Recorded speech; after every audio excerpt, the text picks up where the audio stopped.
Jesus still lives. And the disciples said, Jesus, he's still alive. He's been resurrected just like Grandma goes to heaven. When Grandma dies, she goes to heaven. You don't think her body floated in the sky. So it's possible that something like that happened among early followers who had a belief in Jesus 50 some days later, and then by the time that story gets taken seriously enough, it could be many, many months later, if there even was a tomb, if someone knew where the tomb. It was against the law to break into the tomb, by the way. Who would have broken Roman law to break into the tomb anyway, to check if they had known where it was? So that's a very flimsy, plausible lie. Even if they had found this rotted skeleton and paraded it through the streets of Jerusalem, who would have thought that was, would they have admitted that's the body of Jesus? Nobody would have known that. Well, this argument against the actual death of the man is based on supposition. Well, I guess what I'd like to do is draw attention to what's going on here, because to me it's very interesting that when we discuss history, and we agree, we're talking about an event 2,000 years ago, in the remote past. All the people who were there were dead. Now, Paul, in defending the resurrection publicly, says, I can produce 500 witnesses. No, he didn't. To the appearances. No, he didn't. He did. No, he didn't. He said there are 500 people who witnessed this event. Some of them are dead. He didn't produce them. He said, I can produce them. He said, some of them are dead and some of them are still alive. Do you know when he wrote that and to whom he wrote that?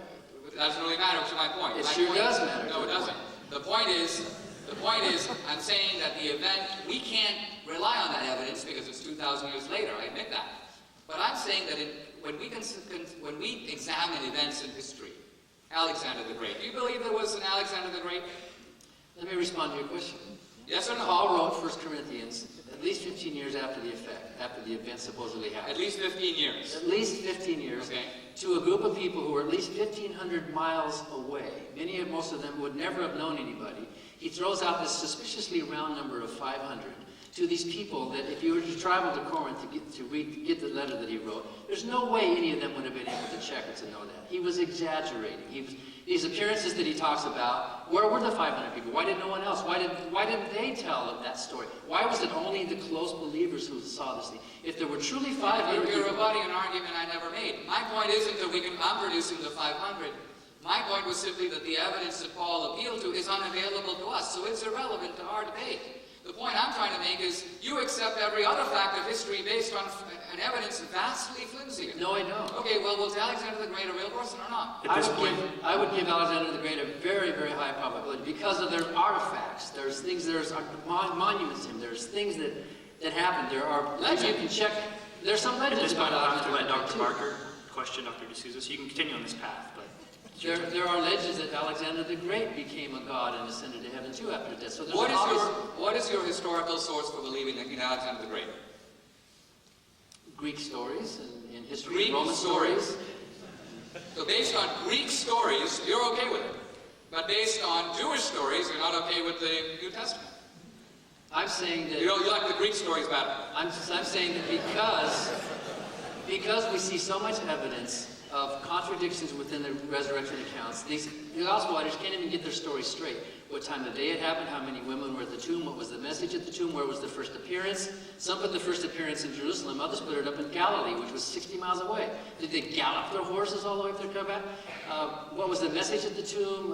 And there's at least 17 to 20 different contradictory accounts that you cannot put that story together. Based on that one fact and the fact of evidence of legendary embellishment across time as these stories are being told, and based on the fact that the story of Jesus tends to parallel pre-existing stories of other, obviously mythical characters, we can see a huge element of legendary embellishment in the story, which even if Jesus did exist as a person, and he might have, I mean, there are skeptics and atheists and that who think Jesus existed and said some good things. Thomas Jefferson thought he did, but even if he did exist, it's not unlikely that that story did embellish and grow. It happens today. It happened with the Medjugorje story. It happened with the Elian Gonzalez story and the floating dolphins and the angels. I mean, those things happen today in our modern scientific world. Contradictory evidence. I mean, for example, 9/11. If you talk to witnesses, I've seen documentaries with radically contradictory evidence. And so if someone wasn't actually there, they could look at that evidence and say, well, clearly it didn't happen because I see massive contradictions among all the people who witnessed the event. Events are not discredited by the fact that witnesses give different accounts. But anyway, you're filibustering, so it's your time. What are your questions? In the book of Matthew, Matthew reports a story near the crucifixion, I'm sure you know it, where the graves of Jerusalem opened. people who had been dead, who knows how long, but the graves of Jerusalem opened. People who had been dead for years, it says, for a long time, came out of the graves and walked around Jerusalem and showed themselves to people. There is a real after-death experience. Do you think that story really happened? Did zombies crawl out of the grave, as Matthew reports to us, and show themselves physically to people in Jerusalem? Was that a true story? I have absolutely no idea. Matthew said it was true. Well, if it's true, I might believe it or not believe it on faith, but we're having a debate on evidence alone. It's not a story I've mentioned. I'm not defending the revealed truths of the Bible. I'm arguing on the basis of reason alone. So I might believe it, but what I'm trying to say is I'm not going to defend it on the basis of reason. It's from a revealed text. So let's have an argument. We're in a college setting. This is not a seminary. We're debating on the basis of reason, so let's keep it there. It's a revealed text? It's a revealed text. You mean the God you believe in revealed that text? No, I mean that the people who believe in the Bible, including me, believe it is the revealed Word of God. So if you don't share the revelation, you're going to scorn it. That's okay. I just want to test your mindset. Did those zombies walk around the streets of Jerusalem physically and meet people? I just want to know what you're capable of believing. Did they? I'm capable of believing all of Revelation, but on the basis of Revelation. That's very different than on the basis of reason. In other words, let's take, for example, the claim that God made the universe out of nothing. It's a claim based on Revelation. The Jews who did it didn't do any scientific experiments. They just said God told us. Okay? Now, do I believe it on the basis of Revelation? Yes. But I'm not arguing on this basis. I would argue today, on the basis of the knowledge that we have about the origin of the universe, based on science, based on fact, that there is modern evidence that substantiates that what those ancient Jews said several thousand years ago is correct. I wouldn't defend it on the basis of Revelation, but I would say that reason is showing that that revealed claim is in fact true. Why is it that people who are congenitally blind, who report out-of-body experiences, do not report anything in color? Why is that? If it's a true soul seeing the world, why would they not see it the same way that people who know what color is like? Why would the soul not be able to see color in people who are congenitally blind? I see that as a question completely irrelevant to the topic at hand, which is the following. The topic at hand is not, if someone has an experience, let's say, for example, I look out my window and I see rain. That's an experience. Now you could say, Dinesh, if you were to rush to the window and look out, you would also see a zebra galloping across the lawn. Why didn't you see the zebra? I don't have to explain why I didn't see the zebra. The question is, was I awake or asleep at the time? I've established, I look out of the window, it's raining, I'm awake, thank you, point established. Your refutation is irrelevant to the topic at hand. Whether blind people can see in color or not, maybe they do, maybe they don't. I don't think I'm trying to establish that there is consciousness after the heart and the brain have stopped. You're not trying to establish what was the content of that consciousness. We can debate about that all day. There is a whole body of studies that we can look at, and I'm sure that there's a technical answer to your question, but it doesn't bear upon the point of this debate. It certainly does, and when you consider that an alternative hypothesis for these out-of-body experiences is the hallucinating brain.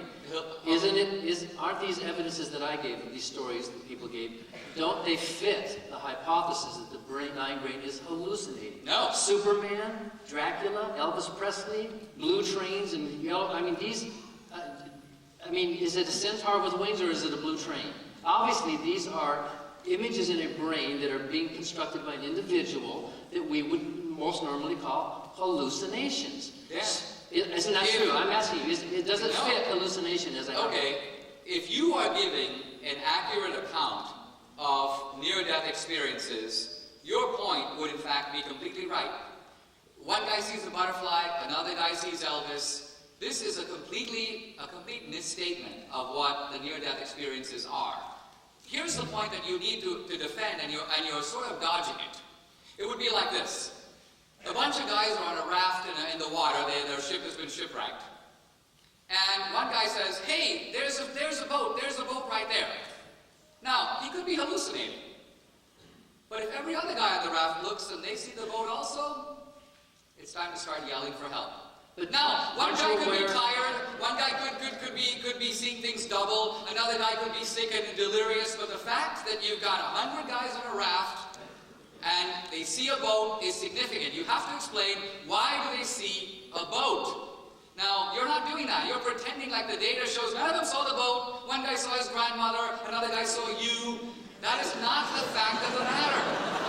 The fact of the matter is, people in the hospital who should be comatose are seeing lights, tunnels, their own life come before them, their deceased relatives, celestial beings, and they come back and their lives are transformed. That's the fact. But don't you agree that that's an oversimplification? There is no real, the composite near-death experience doesn't happen in anybody. People, the most common thing is the feeling of peace. The light is another one that's the most common. In fact, the light is most common in Western cultures. You're making it look like everybody who has a near-death experience goes through this, is seeing basically the same thing. They're not. They're all seeing little fragments of this. There's no doubt that the dying brain, especially with the acute hearing that's happening, and they know that people even that are considered comatose can still hear, so be careful what you say in the room. Hearing is very much alive and amplified in a dying brain. We know that. All right, well then answer my objection then. If that's the case, you explain to me how all these people who have dying brains are now functioning normally. Because they're not dead. They came back. Maybe their dying brains have been restored. Yeah, but they haven't. Yeah, because they weren't dead. I mean, you can be clinically At this dead point, and come back. thank you for that spirited debate. These people have not died yet. We're going to have to open the floor to questions from audience for now.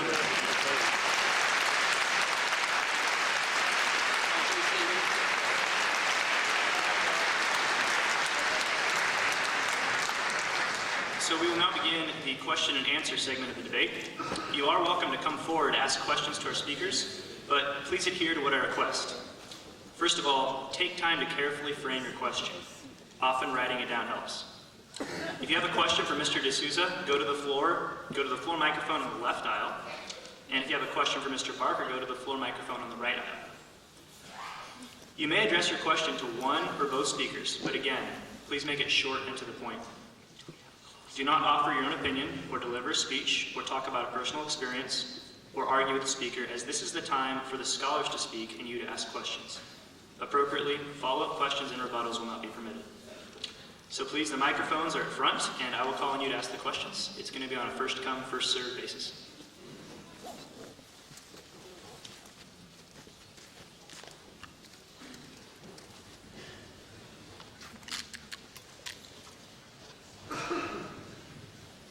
We'll go ahead and start with a question for Mr. D'Souza.